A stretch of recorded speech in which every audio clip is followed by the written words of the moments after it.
এখন কথা একটাই, এই দেশে আওয়ামী লীগেরও কোনো অস্তিত্ব থাকবে না, আর বিএনপির কোনো অস্তিত্ব থাকবে না। নতুন সরকার গঠন হইবে, ওই সরকারে যার যার নাগরিক অধিকার লইয়ে হে হে বাঁচবে।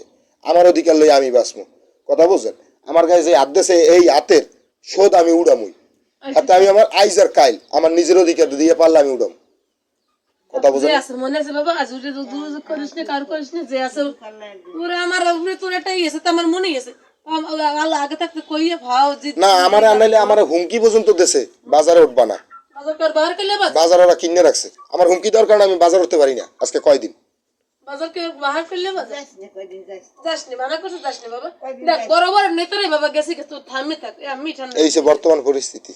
আল্লাহ, আমি নন্দা এটা দোকান খুলছে। আসেন ডাক্তার মানুষ দুই ফির না কালকে রাত্রে দোকান সব বন্ধ করে দিছে আইয়া। আইছে এখন খুলছে, মিলন দাদার বাহে খুলছে।